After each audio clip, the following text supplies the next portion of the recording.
En este día vamos a estar viendo un tema muy especial que se llama la señal de Jonás. También la contraparte sería el día de la Pascua. Pero es muy importante esta señal de Jonás y muy pocas veces estudiada, de tal manera que vale la pena que tomemos el tiempo para poder analizarlo. Dice Mateo capítulo 12, versículo 40. Así como Jonás estuvo en el vientre del gran pez durante 3 días y 3 noches, el Hijo del Hombre estará en el corazón de la tierra durante 3 días y 3 noches. El apóstol Pablo, cuando está escribiendo a los Corintios en su primera carta, dice en su capítulo 1, versículo 22, que los judíos piden señales. Siempre piden señales. Y esto lo podemos ver corroborado, por ejemplo, como dice en Juan capítulo 3, cuando el piadoso Nicodemo llegó hasta donde estaba el Señor siendo aún de noche, y él le dice las siguientes palabras del capítulo 3, versículo 2. Rabí, sabemos que has venido de Dios como maestro, porque nadie puede hacer estas señales que tú haces si no está Dios con él. Es decir, las señales eran la manera de saber si un profeta era verdadero o era falso. Así estaba definido desde Deuteronomio capítulo 18, versículo 22, en donde se suscribía: si el profeta habla en el nombre del Señor, pero su profecía no se cumple, ni ocurre lo que predice, ustedes sabrán que ese mensaje no proviene del Señor. La palabra señal proviene del hebreo ot. Esta palabra, que está compuesta por 3 letras, utiliza las palabras alef, las letras alef y tav, que son a la vez la primera y la última de las letras del alfabeto hebreo. Es muy interesante porque otra manera de traducir la palabra ot también es letra. Es decir, que podríamos decir que en el alfabeto hebreo tenemos 22 letras o señales de la palabra de Dios. Esto es interesante porque viendo que tanto la letra Aleph y la letra Tav encierran entonces todas las letras, diríamos que todas las palabras están allí dispuestas como señales que Dios ha dispuesto para nosotros. Ahora, Dios, sin embargo, no solamente utilizó su palabra, sino que utilizó señales. Señales las cuales podemos nosotros ver que son los hechos divinos, que los vemos comúnmente, corrientemente en cualquiera de nuestras vidas. Así que podemos decir, igual como decía el salmista, los cielos hablan o cuentan la gloria de Dios. Todo lo que nosotros vemos son señales de parte de Dios. Ahora, aquí el problema es que los judíos, cuando hablaban con el Señor Jesús, constantemente le exigían señales. Danos una señal para saber que tú eres el Mesías. Era increíble que a pesar de las señales que estaban ante sus ojos, sanidades, milagros, endemoniados siendo liberados, grandes señales que nunca se habían visto en esta tierra, ellos insistían en pedir una señal. Y dice Juan que él, conociendo muy dentro suyo, sabía que ellos no querían creer. Así que pedían las señales, no para creer, no para corroborar, sino como un argumento en contra de por qué no creían. Cansado de esto, yo creo que el Señor Jesús fue cuando entonces dispuso una señal en particular, la señal de Jonás. Esta señal de Jonás nos va a responder 2 grandes preguntas que en este día vamos a analizar. Una, ¿cuándo murió Jesús? Y segundo, ¿por qué es importante la señal de Jonás? En primer lugar, quiero que miremos las 3 posiciones cristianas con respecto al día de la muerte del Señor. Obviamente, vamos a ver el viernes, otra que propone que es el jueves y otra más que propone que es el miércoles. En primer lugar, analicemos lo que dice el viernes. Ahora, según lo que ya leímos de Mateo 12:40, queda muy claro que el Señor había dicho que había de permanecer en la tumba 3 días y 3 noches, tal como había sucedido con Jonás. 3 días y 3 noches. Ni una más, ni una menos. 3 días y 3 noches. Aquí el problema, cuando nosotros estamos tratando de contabilizar los días, nos preguntamos, ¿y quién está mal? ¿El Señor Jesús o tal vez nosotros en nuestra comprensión? Creo que nos apresuramos mucho en tratar de argumentar al Señor. En primer lugar, cuando hablamos del viernes, por obvias razones no nos dan los días. Si usted hace la cuenta, de viernes a sábado es un día y de sábado a domingo es otro día. Aquí el argumento que se ha hecho común entre el pueblo cristiano es que supuestamente los judíos hablaban de un día completo cuando solamente se tocaba una parte. Es decir, si se mencionaba viernes, ya se mencionaba como día completo, sábado y domingo. Sin embargo, déjeme decirle que nunca se ha demostrado esto. No existe en la cultura judía ningún registro que avale esto, que por supuesto fueron los teólogos occidentales los que se lo inventaron. Hay un gran problema cuando nosotros tratamos de contabilizar desde el viernes a domingo el asunto de la muerte y resurrección del Señor Jesucristo. Ahora, según Marcos 15:42, nos relata entonces uno de los autores acerca de esto que es importante para nosotros. Y aquí respondo otra vez una pregunta con respecto de por qué es importante utilizar varias versiones bíblicas. No se afane con una sola versión, vaya a muchas versiones. Según la versión que yo utilizo, la Nueva Traducción Viviente, dice esto, en Marcos 15:42. Todo eso sucedió el viernes, así dice esta versión.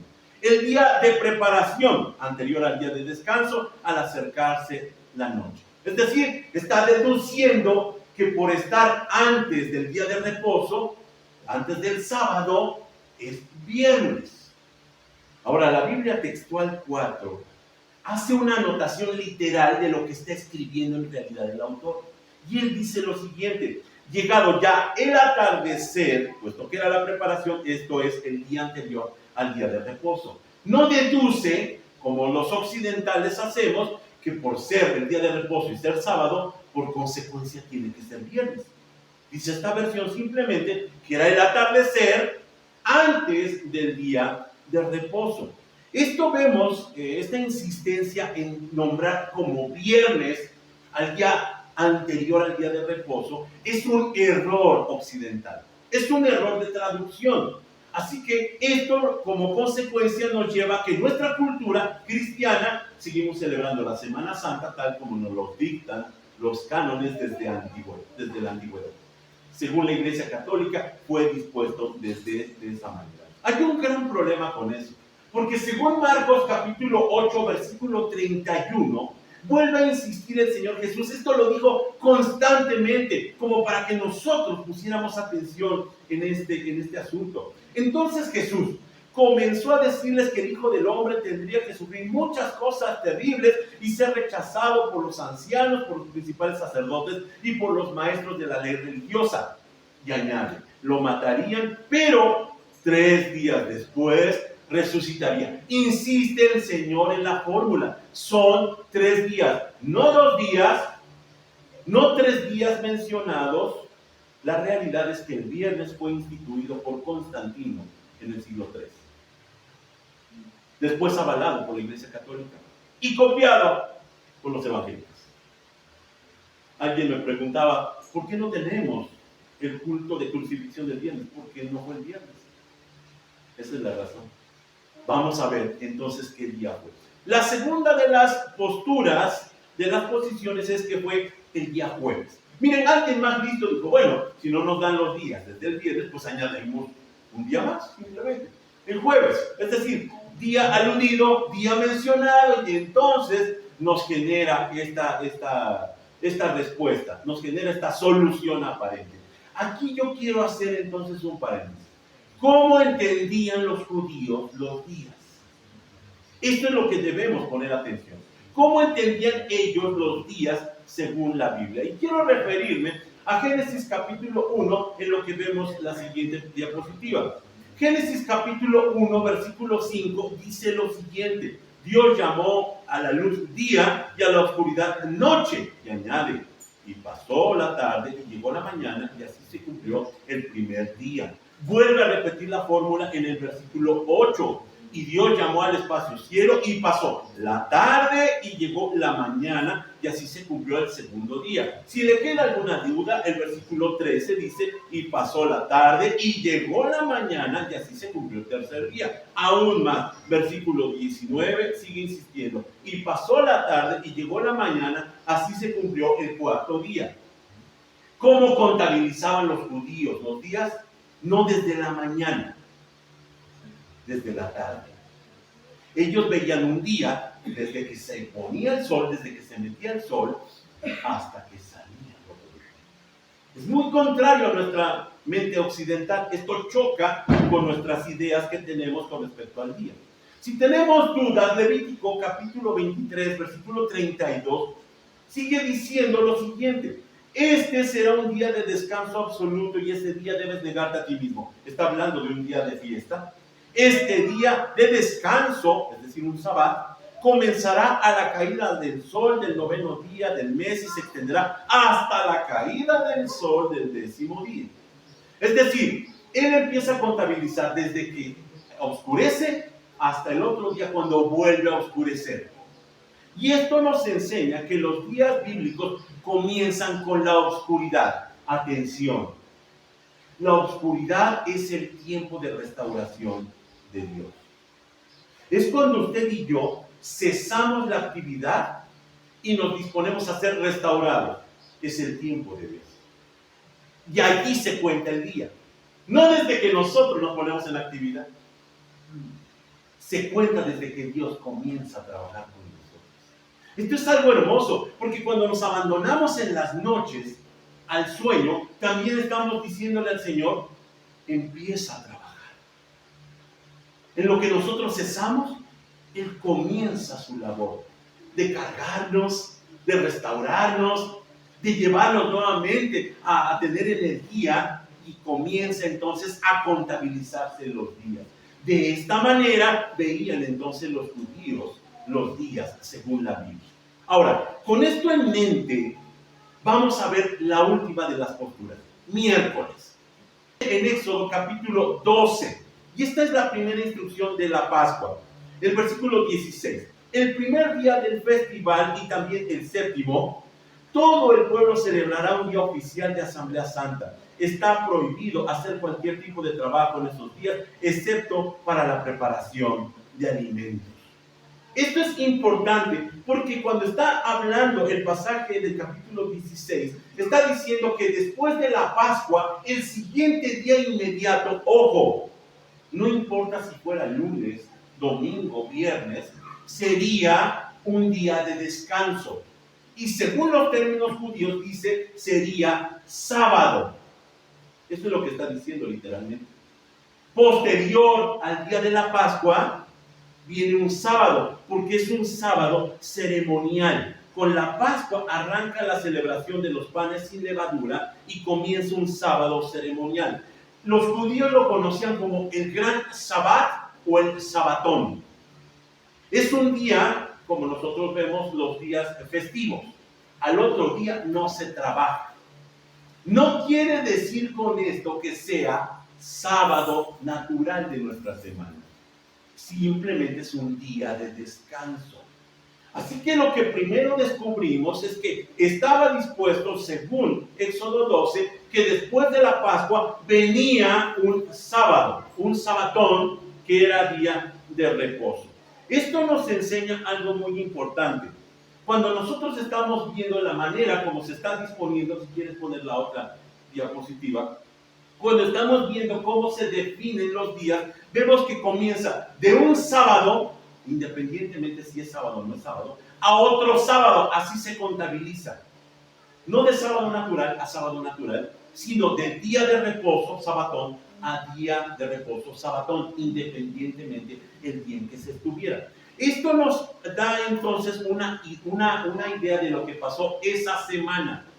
Esa semana tenía 2 sábados. El sábado después de la Pascua y el sábado normal de la semana. 2 sábados seguidos. Y esto nos demuestra entonces que hay algunos indicios en la palabra de Dios que nos indican qué es lo que estaba pasando en esa semana. Lucas capítulo 23, versículos 54 y 56. Habla de uno de los sábados, un sábado antes del día de la preparación. Dice así: era el día de la preparación y estaba por comenzar el día de reposo. Atención, está hablando de antes. Y las mujeres que habían venido con Jesús desde Galilea siguieron detrás y vieron el sepulcro y cómo fue colocado su cuerpo. Cuando regresaron, prepararon especies aromáticas y perfumes, y el día de reposo descansaron según el mandamiento. ¿Cuándo está pasando esto? El viernes. El día de la Pascua. Yo tengo implícito ahí esto. El día de la Pascua. Ellas miran al Señor como lo descuelgan de la cruz, y entonces ven cómo lo ponen en la tumba, y dice que preparan algunas cosas, pero se van a descansar porque el siguiente día es un día sábado, no el sábado de la semana. Es un día de descanso, es el sábado. Ahora, hay un problema con Marcos 16:1. Yo me acuerdo que cuando comencé a tratar estos temas y hablaba acerca de la resurrección, alguien me decía: es que estás explicando demasiado. No, es que todos los pasajes, aun sean de un autor o de otro, están entrelazados, están perfectamente ideados y calculados para enseñarnos una gran lección. En Marcos 16:1 dice lo siguiente: pasado el día de reposo, este es después, María Magdalena, María la madre de Jacobo y Salomé compraron especies aromáticas para ir a ungir el cuerpo de Jesús. ¿Cuándo sucede esto? Después. Y aquí entonces parece que hay una contradicción. Por fin, ¿estás diciendo que están por esperar el día de reposo o está sucediendo después?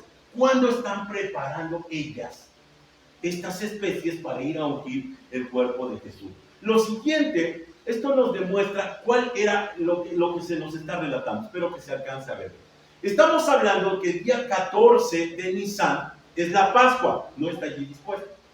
Pero sí está el día 15 de Nisan, que fue cuando los fariseos sacerdotes piden la guardia ante la tumba de Jesús. Allá abajo dice día 2, allí habla de Marcos 16:1, cuando pasó el día de reposo, 15 de Nisan.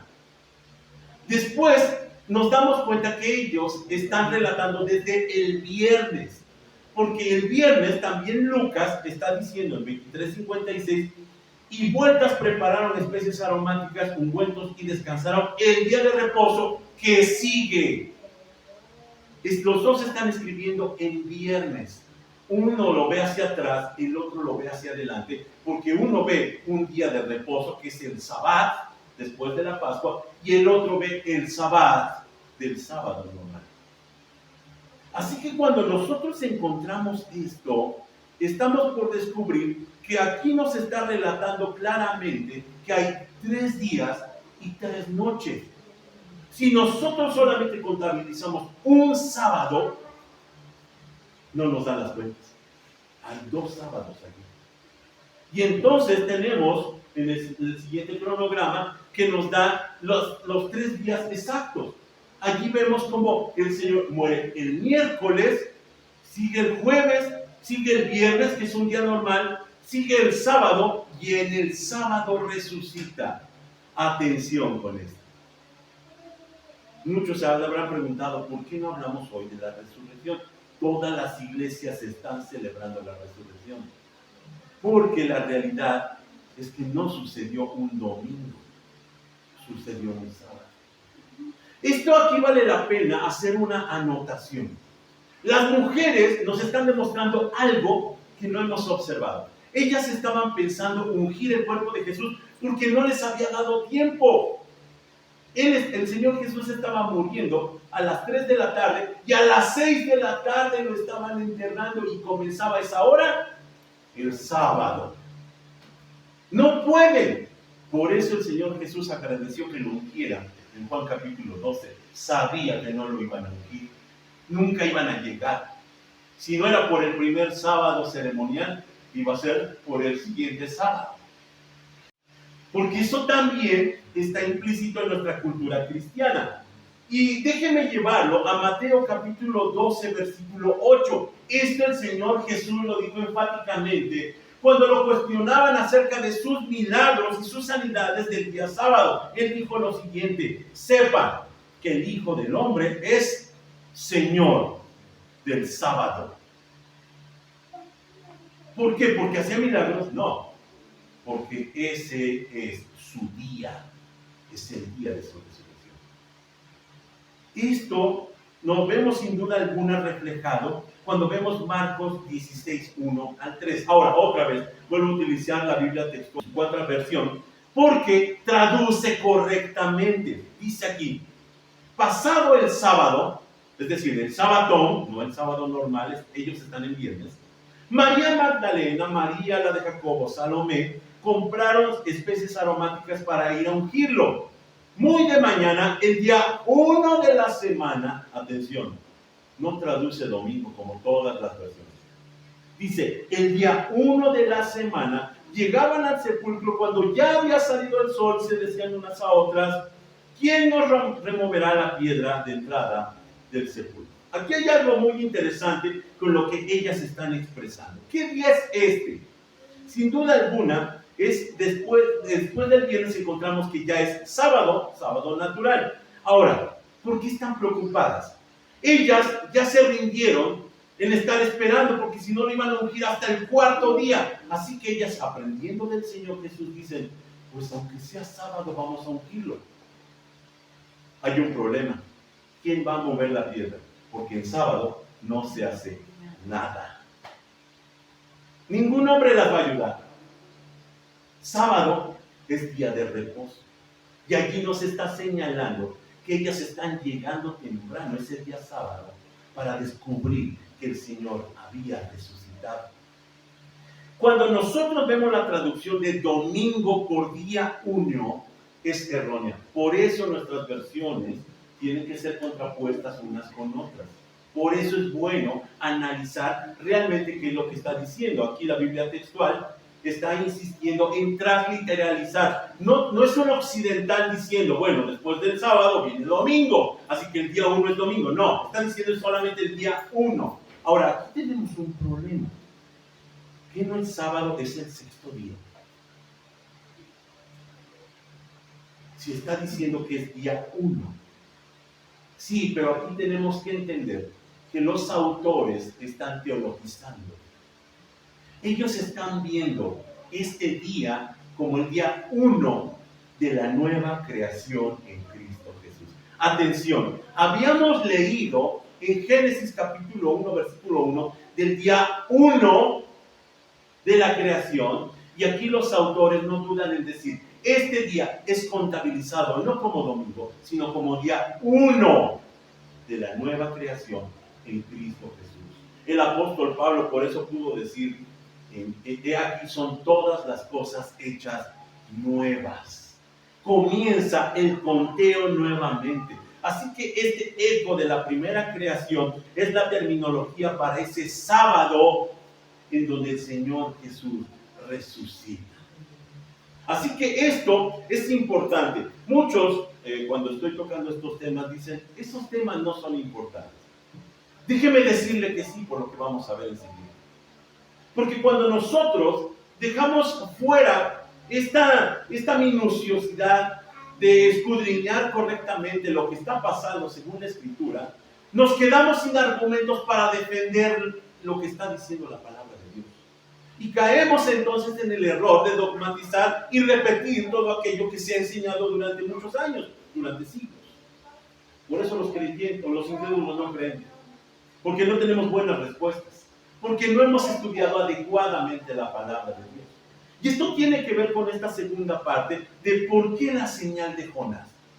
¿Por qué el Señor insistió justamente en la señal de Jonás? Vamos a hacer un análisis muy rápido de quién es Jonás y de su libro. El libro de Jonás es acusado injustamente de ser ficción, pero Jesús afirmó que era histórico. Esto es muy importante. Estaba yo escuchando la historia de uno de estos pastores que alguna vez estuvo en una plática con un incrédulo que se burlaba de él y le decía: ¿usted de verdad cree lo que dice ese libro? ¿A poco sí cree que Jonás sobrevivió 3 días y 3 noches dentro de una ballena? Así lo dijo esto. Y este pastor, para no entrar en discusión, le dijo, pues no sé cómo sucedió, yo lo creo, pero cuando llegue al cielo le preguntaré a Jonás cómo pasó. El incrédulo muy burlón le dijo, ay sí, ¿y si Jonás no está en el cielo? El pastor le dijo, pues entonces le pregunto a usted. Sí, entendió, ¿verdad? La realidad es que lo que nosotros encontramos en la palabra de Dios es confirmado por el Señor Jesús. El nombre Jonás significa paloma. Tal vez tenga que ver un poco con la idea de el mensaje que es enviado. Y este era un profeta de Israel, según el segundo libro de Reyes 14:25, que era muy próspero, era muy visto. Podríamos decir que era un profeta de la prosperidad, porque él profetizó en tiempos de Jeroboam II que las fronteras de Israel, del reino del norte, iban a crecer. Así que imagínense cómo era querido este profeta. Era muy bien amado, muy bien visto. Así que cuando el Señor le dice, ¿sabes qué? Necesito que vayas y prediques a los de Nínive, él dice, no. No, ¿cómo crees? Yo estoy bien así. Y dice que entonces se revela contra Dios y toma exactamente el lado contrario de donde tenía que llegar por la orden del Señor. Hay 4 cosas que podemos aprender de la señal de Jonás, por las cuales el Señor insistió en esta señal. En primer lugar está el asunto de la empatía, es decir, empatizar con las personas. Porque en primer lugar tenemos que decir que la negativa de Jonás es análoga a la negativa humana de Jesús en el huerto de Getsemaní. ¿Se acuerda de sus palabras del Señor? Padre, si es posible que pase de mí esta copa. Esto también está sucediendo. También aparece que se está negando el Señor. Ahora, la proporción es desproporcionada, podemos decir. Porque el Señor Jesús está allí en este sufrimiento porque está por cargar no una agonía física, sino una agonía espiritual. Todos los pecados del mundo en un solo momento y en un solo hombre. Eso es lo que teme, no es un cobarde el Señor. Y su ser, que es impecable, se revela ante esa posibilidad. Padre, esto sí no lo puedo soportar, esto no es parte de mí.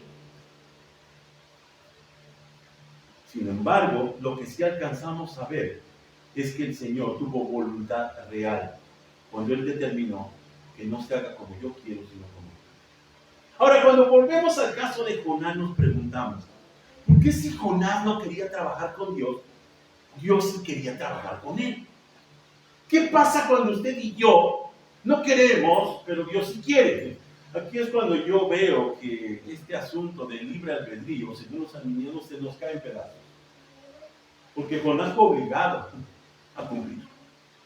Fue traído desde el mismo mar por un pez y llevado a las playas más cercanas de Nínive.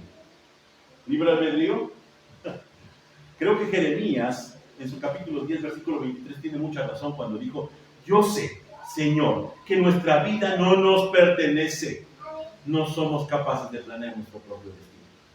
Desde el Antiguo Testamento se señala que ni usted ni yo disponemos realmente de nuestras vidas. Así que es obligado, es llevado Jonás hasta ese lugar. Ahora, ¿por qué el pez? Sin duda alguna, Jonás tenía que empatizar con la gente y no lo podía hacer si no sufría. Aquí tenemos el gran problema. El sufrimiento de Jonás en el pez fue para empatizar con los ninivitas y su sufrimiento. Aquí tenemos esa próspera ciudad de Nínive. No le falta nada, tiene riqueza, tiene abundancia, pero hay un gran problema. Tiene una decadencia terrible. Tiene una espiritualidad derrotada. Ellos están lastimados porque no tienen a Dios. Y entonces Jonás tiene que entenderlo. Así como tú sufres dentro del pez, casi ahogado, muerto en vida, ellos están sufriendo porque no tienen esperanza. Mire que muchas veces los misioneros tienen que aprender este asunto del sufrimiento. Cuando usted y yo somos enviados a compartir de la palabra de Dios a alguien, lo natural es que venga el sufrimiento, porque si no, no los vamos a entender. Esto, sin duda alguna, parece que es una analogía de lo que pasó con Jesús. Él se encarnó. Y no quiere decir que Dios no entendiera nuestro sufrimiento, pero cuando está hablando de que Él se acerca, tiene una empatía total con nosotros como humanos, hasta el punto que el mismo escritor de Hebreos dice, pues entonces acérquense confiadamente al trono de la gracia. Él los entiende perfectamente, Él nos entiende. Sin duda alguna, lo que vemos es un caso de empatía. En segundo lugar, vemos una señal, la señal de la muerte. Porque este gran pez, atención, no una ballena, porque los estudiosos han insistido que las ballenas no tragan grandes cosas. Los que lo hacen son los tiburones. Las ballenas se alimentan de microorganismos. Un gran pez simplemente dice, este gran pez es símbolo de la muerte. Jonás escribe, bueno, no escribe, Jonás medita desde dentro del pez, que está como muerto. Dice, me hiciste descender hasta las profundidades. Oh, si pudiera yo volver a ver tu santo templo, dice Jonás. Pero estoy muerto acá. Es un símbolo de la muerte y sin duda alguna es el símbolo de que Jesús, según la señal de Jonás, vencería a la muerte misma, resucitando en ese día glorioso. Tercer lugar, hablamos de un asunto de juicio divino. Porque el caso de Jonás fue análogo por ser predecesor de un juicio divino. Jesús llegó señalando, arrepiéntanse porque el reino de los cielos se ha acercado. ¿Por qué arrepentirse? Porque en el año 70 se cumpliría el tiempo del juicio. Ahora, Jonás llega con los de Nínive y dice que camino de 3 días, es un símbolo otra vez de la resurrección, camino de 3 días estuvo predicando y en 3 días, escuche, los ninivitas se arrepintieron. En 3 días fue revocado el juicio a Nínive cuando escucharon la predicación de Jonás. Ahora, esto es interesante, porque Jonás, que no quería ir, escuche, fue el más exitoso misionero del Antiguo Testamento. Más de 120,000 personas se convirtieron. Miren nada más quién iba a decir, alguien que no tenía voluntad, utilizado por Dios, y podemos decir que fue la primera misión gloriosa y exitosa a los gentiles, no a los judíos.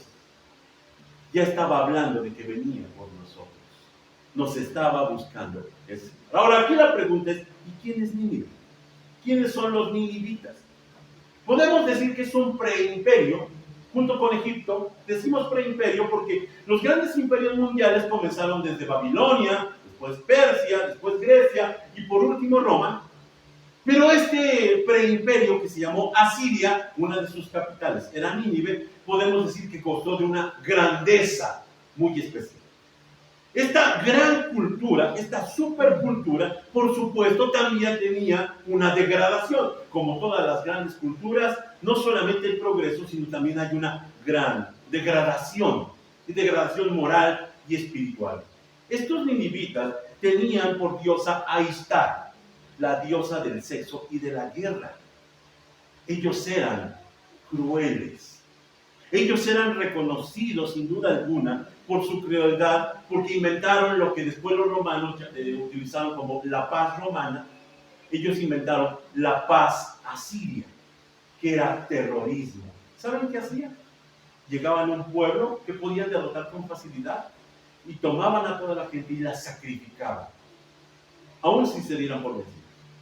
A la mayoría los desollaban y sus pieles eran puestas en los edificios de ese lugar para que todo el que pasara tuviera miedo. Cuando llegaban a la siguiente ciudad, adivinen qué pasaba. Todos estaban vencidos. Así ellos utilizaban la paz. Por eso la antigüedad lo repudiaba. Por eso la gente lo rechazaba. Por eso Jonás no quería ir allí. Seguramente fue afectado. Era una nación que merecía el juicio y decía Jonás, pero no merecen misericordia. ¿Cómo voy a ir a predicarles? ¿Cómo voy a ir a darles una oportunidad? Porque Jonás sabía que los mensajes de juicio contienen un elemento de salvación. Mire, cada vez que nosotros hablamos de la palabra de Dios, allí está implícito un mensaje de salvación. No solamente es una amenaza, sino es la posibilidad de cambiar. Jonás lo sabía. Y por eso cuando ve que Nínive se arrepiente, se enoja porque no se cumple el juicio divino. Se le olvida que él había orado dentro del pez las siguientes palabras: la salvación es del Señor. No era suya, no era de los judíos. Y aquí empieza a anunciarse entonces que la salvación sale de los parámetros judíos. Ya no va a ser necesario ser judío. Ahora la salvación llegará hasta nosotros porque así lo ha dispuesto el Señor. Cuarto lugar y último, vemos un asunto de contraste. Y esto es innegable porque tenemos que mirar a Nínive, que se arrepiente, contra los judíos que no se arrepienten. El Señor Jesús le había dicho a los judíos: solo una generación malvada y adúltera reclamaría una señal milagrosa. Por eso les voy a dar la señal de Jonás.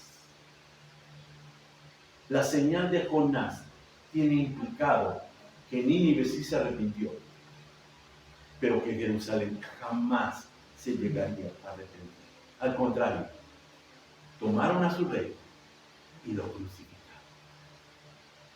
Esta es la señal de Jonás. Y aquí vemos un contraste en el libro de Jonás. ¿Se acuerdan de los marineros? Los marineros que están pidiendo a sus dioses que pare esa tempestad, en lo que Jonás está durmiendo hasta allá abajo en un camarón. Estos marineros paganos, cuando tienen que echar a Jonás del navío, terminan siendo creyentes. Muy por el contrario de la actitud de Jonás. Por el otro lado están los ninivitas. Los de Nínive nos dice que ellos escucharon la palabra de Dios y proclamaron ayuno, que nadie coma, ni los animales, a ver si Dios tiene misericordia de nosotros. Sin duda alguna es un gran contraste de lo que está sucediendo con el pueblo gentil de Nínive y los judíos de Jerusalén. Ahora, el libro de Jonás termina sin un final. El Señor le pregunta a Jonás cuando está haciendo su berrinche de que se le secó la calabacera que le estaba sirviendo para protegerse del sol. Y le dice: ¿tienes tú misericordia de la calabacera que no creaste? ¿Te da lástima? ¿No deberías de tener misericordia de 120,000 personas que no saben discernir de su mano derecha y su mano izquierda? Y muchos animales. Y el libro se cierra. No hay respuesta. Pero escuche, los ninivitas sí se salvaron. Porque dice el Señor Jesús en Lucas 11:32: los habitantes de Nínive también se levantarán contra esta generación el día del juicio y la condenarán, porque ellos se arrepintieron de sus pecados al escuchar la predicación de Jonás. Ahora alguien superior a Jonás está aquí, pero ustedes se niegan a arrepentirse. Esa es la señal de Jonás. El Señor no solamente estaba hablando del tiempo cuando sería sacrificado, los 3 días efectivos, sino también del destino que generaría el haber rechazado a su reino y ser enjuiciados en el año 70. Déjeme concluir entonces de esta manera. Cuando hablamos de la señal de Jonás, podemos terminar diciendo lo siguiente: los 3 días fueron efectivos. Es cuestión de estudiarlo con cuidado. No son simbólicos, no solamente tenemos que argumentarlos y defenderlos, a ver cómo, sino se pueden comprobar según la palabra de Dios. Y en segundo lugar, y más importante, la profecía, la señal de Jonás se cumplió. El gran problema que tenemos cuando decimos que no son importantes esos temas es porque no nos damos cuenta que queda implicado que el Señor Jesús en sus profecías fue mentiroso. Y esto es muy delicado.